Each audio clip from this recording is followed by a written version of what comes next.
So, good day everyone. I am Euler Angelo Aguilucho from BSAMT reporting on AMTE 424, Aircraft Maintenance and Inspection and Servicing. The topic is valve lapping and leak testing. So for the valve lapping and leak testing are essential maintenance procedures performed on aircraft engine, particularly to ensure proper sealing and function of the engine valves. Both technique help maintain engine performance and for the safety of the engine components. So as you can see at the picture, this is the sample of valve lapping. Now for the steps of valve lapping. First is disassembly. The engine cylinder head is removed and the valves are taken out. Second is inspection. The valves and valve seats are inspected for wear, damage, or any irregularities. If damage is found, the valve may need to be replaced or reconditioned. So this is the picture sample of a cylinder and its head. So next process is the lapping process. Using a fine abrasive paste or what we call lapping compound, a lapping tool or often a suction cup or hand-operated tool is used to rotate the valve against its seat. The abrasive compound helps to smooth both the valve face and the seat, removing any imperfections and creating a fine, even contact surface. So this is the sample of the third step of the valve lapping.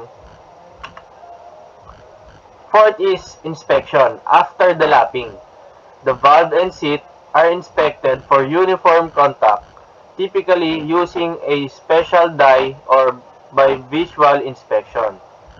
Proper lapping leaves a consistent smooth pattern around the valve seat, which ensures that the valve will seal properly when closed. Now the final step is reassembly. Once lapping is complete and the valve seat and face are properly finished, the valve is reinstalled into the cylinder head. So this picture sample of the engine. So I will play a video of a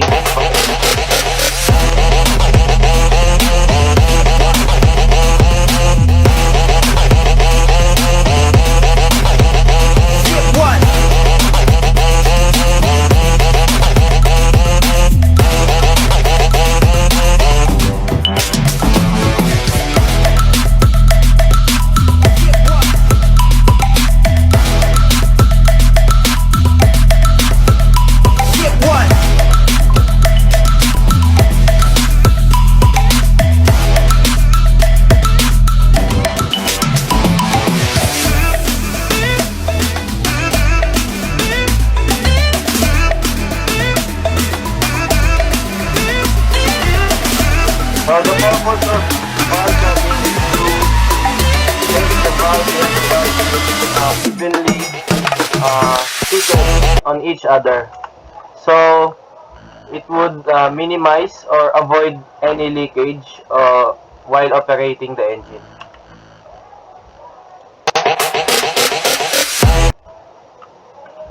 The main goal of valve lapping is to improve the seating of the valve against the valve seat, which helps to maintain compression, reduce the risk of exhaust gases leaking, and ensure the proper function of the engine.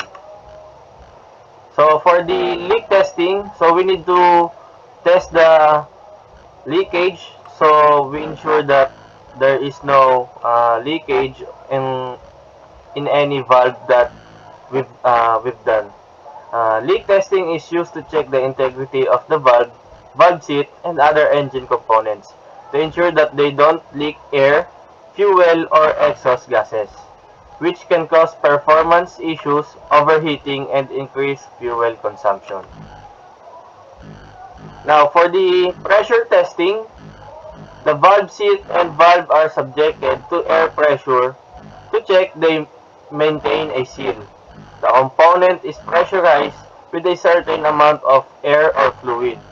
If air escapes, this indicates a leak.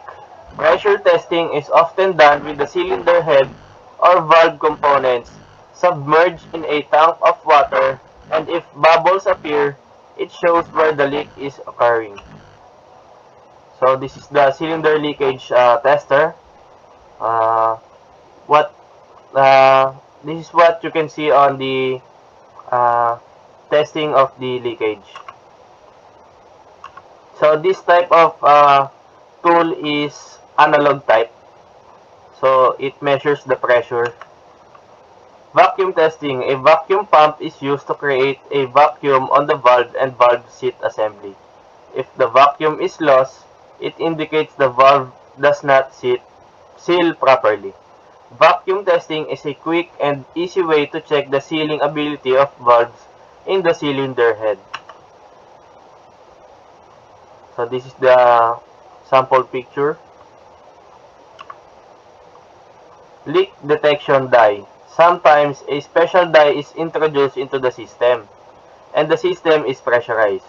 If a leak is present, the die will escape at the site of the leak, making it visible under UV light.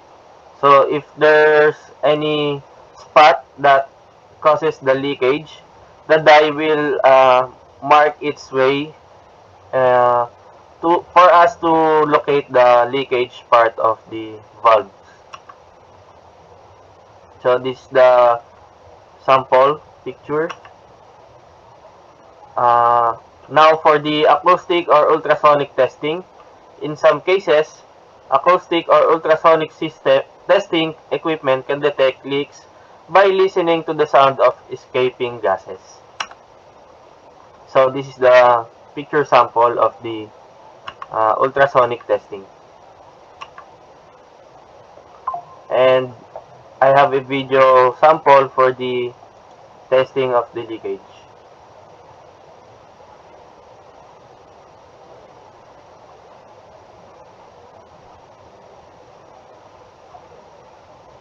So as you can see, they use a type of liquid to test the valve if there's any leak.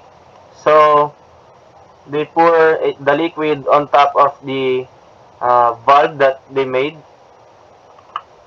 So if the liquid become low or it escapes the head of the valve, so it means that there's a leakage. So the importance of valve lapping and leak testing in aircraft maintenance is for efficiency, preventing power loss, preventing overheating, long-term reliability, and also by ensuring that valves are properly sealed. Leak testing and valve lapping contribute to smoother engine operation, reduce maintenance costs, and overall safety of the aircraft. These procedures are particularly critical during overhauls and periodic inspections. So that is all for my report. Thank you for listening.